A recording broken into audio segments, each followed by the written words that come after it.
Hey guys, thanks for joining me today on the Dad Code Podcast. Real dads, real talk, no BS. Go ahead and while you're at it, go ahead and check out us on Twitter at the_dad_code, as well as on Facebook, the Dad Code Podcast, and on TikTok at the Dad Code Podcast.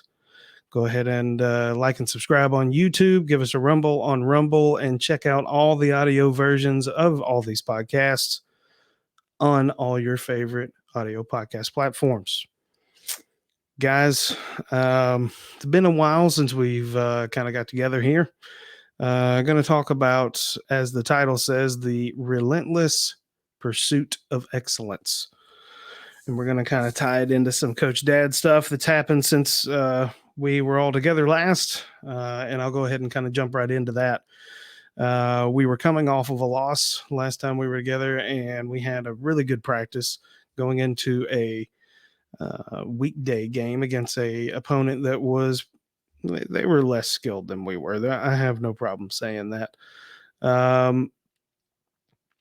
We beat them. We beat them 10-3. I mean, we didn't have our best player either, and we had some kids step up and do some things that we needed them to do to be able to be successful, playing some different positions and such.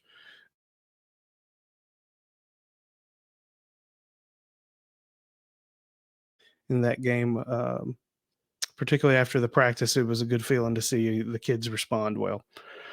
Then that weekend thereafter, we played probably the best team that we've played so far this year. They were kind of the newly minted number one team in the league, because they had just the day prior played the former number one team in the league, and they had beat them. So we knew this team was going to hit the ball pretty good. They didn't disappoint in that regard. They hit the ball pretty hard, got it to the outfield, got it by our outfielders, and at this level, it's a home run when that happens. So we were going to have to step it up on all fronts to be able to make this a game. So we, just to kind of cut through it, we ended up losing 14-13. But coming into the bottom of the fourth inning, which is typically the last inning, we were down 6. So we were down a pretty darn good bit there. And we rallied. There's no other way to say it. We rallied and we fought and we clawed. We scored 5 runs. We had runners on second and third with our number 4 hole hitter up, who's our best hitter right now. I called timeout. I walked up to him. I said, buddy, it's time to show up. I said, this is a big moment right here. This is the time that we find out if you are ready to step up and take a win from somebody when you can.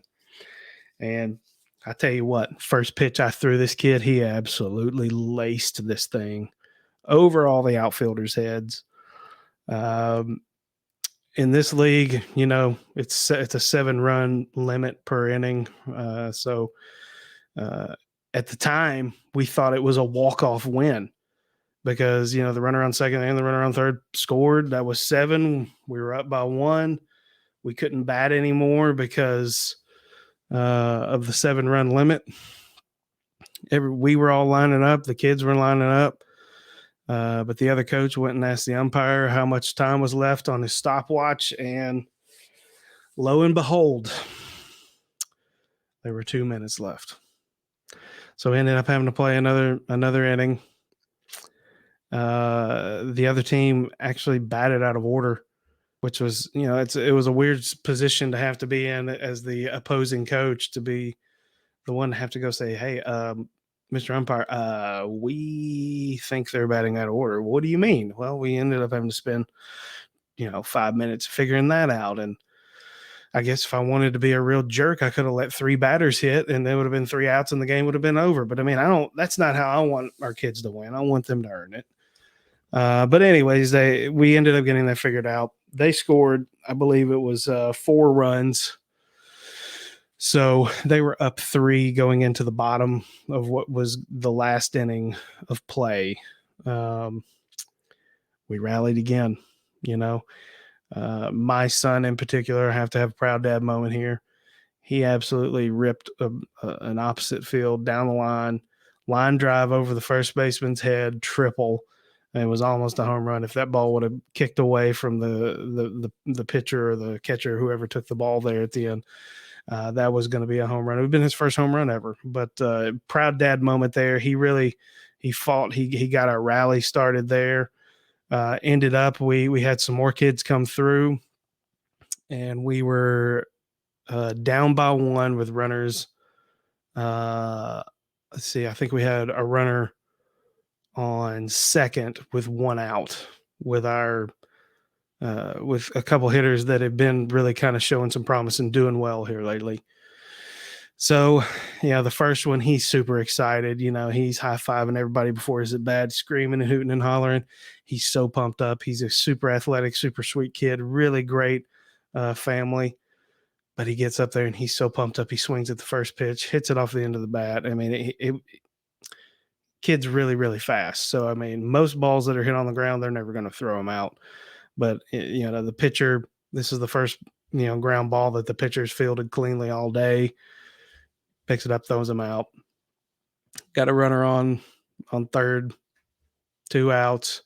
A kid comes up that honestly, he's one of my kids that I've had a big emphasis on this year to try to get him to where he is a more consistent hitter. And he had 2 hits in this game already. So I'm like, you know what? This kid's about to end this game. It's not just about to be tied up. We're not just going to get this runner in from third and get his thing tied up. This kid's about to whop one, and he's going to get him a home run, and we're going to win this thing right here. So he gets up there, and he strikes out. It was a tough one. I know he felt it. I felt it a little bit for him. It was an absolute battle of a game. Very competitive, very enjoyable, really neat game to watch. But I was very proud of the kids because they battled the whole time, and they, I had asked them if we could learn how to win. And, if I look back, we thought we did win. We thought we did what we had to do to win in the 4th inning. It just so happened that there were 2 dadgum minutes left in the game. Just kind of luck of the draw, I guess. But the way that things turned out, it was a very good coachable moment, good learning situation for the kids. After the game, I spoke to them about what our topic is today, the relentless pursuit of excellence. That it's never easy. It's never just as simple as showing up. Showing up is a big part of it. But if you're going to truly show up, you got to be all in. One of the phrases that we've been saying to the kids lately is staying in the fight. Stay in the fight. Never give up, basically, is what we're getting at here. There's never any sort of lead or there's no reason that we should ever be giving up. There's no lead that is safe for the other team. We are always within striking distance with our team.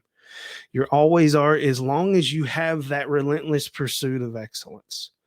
What are we talking about here? We're talking about Ed Mylett calls it blissful dissatisfaction, and it really rings true to what I try to coach into these kids, that in the situation, in the moment, there are going to be times that you're going to screw up. Everybody has them. There's not one person that doesn't have screw ups in life. There's never a person that plays baseball for sure that goes out there and doesn't, boot a ground ball or make a bad throw, miss a fly ball, strikes out, gets out, makes a stupid base running error, whatever. Everybody's going to do it. But you can't dwell on it in the moment. In the moment, you have to stay in the fight, because the fight is not over. The fight does not stop just because you want to stop and feel sorry for yourself. The fight carries on. You're going to let the fight carry on. We try to instill in these kids, and it was nice to see how they kind of got a little fired up about it. Like, again, I wish I would have recorded it, but I forget. But, that continued, I told them we got to continue to relentlessly pursue excellence. Excellence does not just come to people just who show up. We got to continually try to get better. We got to identify things that we can do better next time. After every game, I say, who here has things that they know they could have done better today? Win, lose, or draw. I always ask them that. Everybody always raises their hand. And I'm glad to see that, because the thing is I'm not telling kids that they have to be perfect. But to achieve in life, you have to keep trying to get better. A mentor of mine that I currently work with, even still, it doesn't matter how well things go, do better. I get to hear it all the time. Do better. I don't care. Do better. Had a great day today? Great. Do better. Have a better one tomorrow. That relentless pursuit of trying to get, you're having problems with homework, constantly try to get better.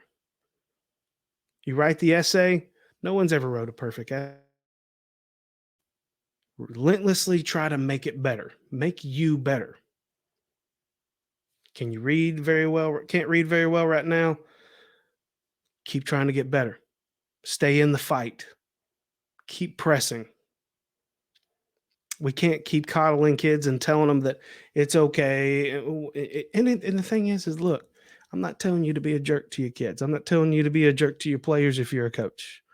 What I'm saying is you have to be able to have the honest conversation with them that you are going to screw up, but it's okay because we can make you better. Because if you're not screwing something up, then you might not be trying hard enough. We don't know what to work on if we don't make mistakes. I've told you that, I think, in the last podcast, that right now, in the last podcast, I had mentioned that right now was when we wanted to be finding things out that we needed to get better at. And right now I'm seeing progress. I'm seeing progression in the right direction. And that's what I want to see from my kids right now. We had a game yesterday, another midweek game against a team that we had lost to. It's the team we lost to on the first game of the season. I went into the game. I told them, I said, look, I'm not telling you to go out there and press, but I am going to tell you that these guys beat us last time and we didn't play our best. We owe them a little something. Not in a negative way, but we owe them our best so that they know what they need to work on. Again, the relentless pursuit of excellence. We owe it to them to show them how good we are. We owe it to them to show them where they need to improve. Because if we're not showing everybody, if we're not doing our best, if we're not doing our part, then what are we really doing here? We're just goofing around. But we went out there, focused, had fun, ran smart, did smart, had played very smart defense. Beat them pretty good. Now, I will say this. Sportsmanship is very key in how you win. Sportsmanship reflects on you as a coach. And after the game, we got a lot of hooting and hollering, Braves. Put a stop to that. I put a stop to that right away. We're not going to do that. We're going to win the right way. We're going to win with good sportsmanship. We're going to show good sportsmanship. We're going to act like we've been here too. You haven't won anything yet. Yeah, you won a game.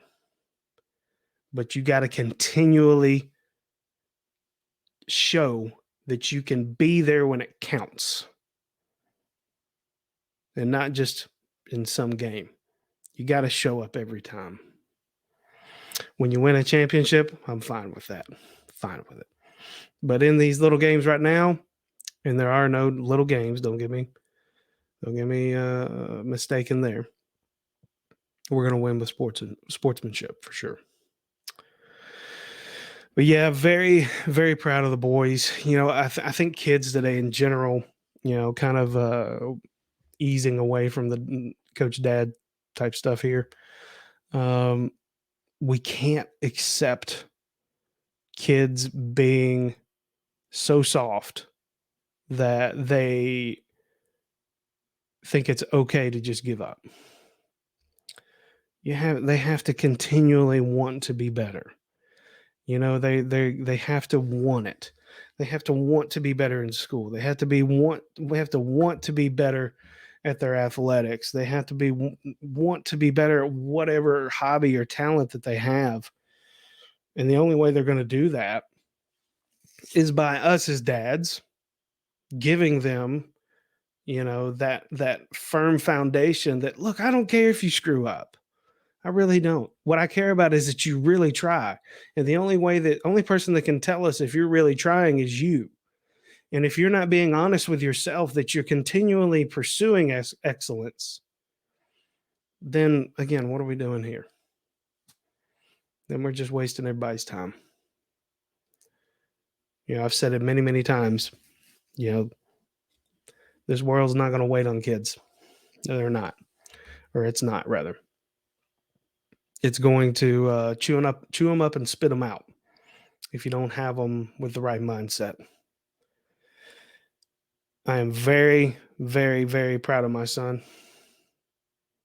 But the one thing that I am most proud of him for is he is always the one to try his hardest. He's quite often the smallest kid in whatever he does.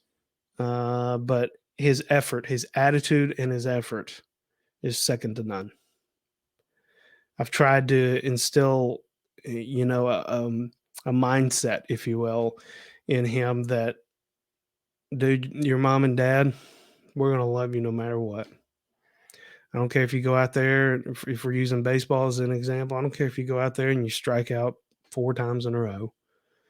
But what I do care about is that you swing the bat and you try. And I, as I phrased it earlier, only you can tell me if you're really trying. And I won't know if you're lying. So it's about, are you going to lie to yourself and say, yeah, I tried, knowing you didn't?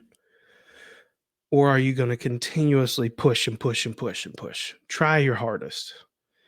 Tiger Woods' dad, Earl Woods, that was kind of the focus that he tried to have with him was, I just wanted him to know that his mom and dad loved him no matter what, and to just go out there and lay it all on the line.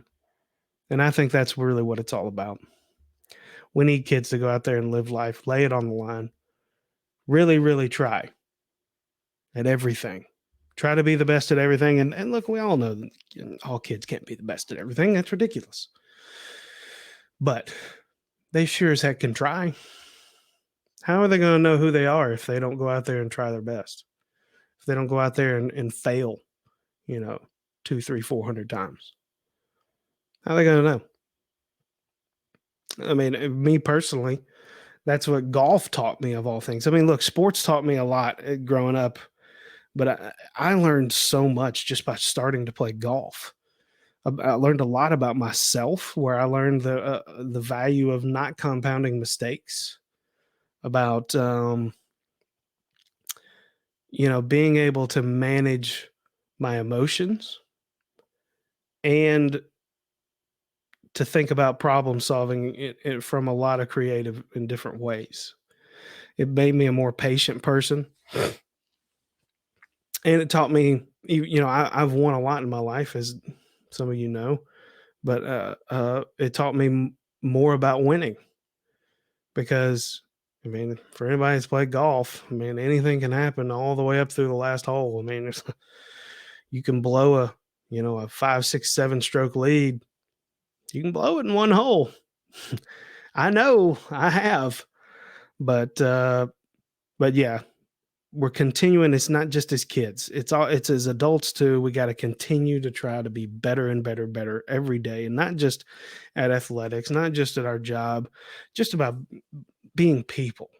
We got to just keep trying. The people that give up, the the people that, woe is me. I don't want to do this. I don't want to do that. I'm going to be disappointed and blah, blah. Come on. Really?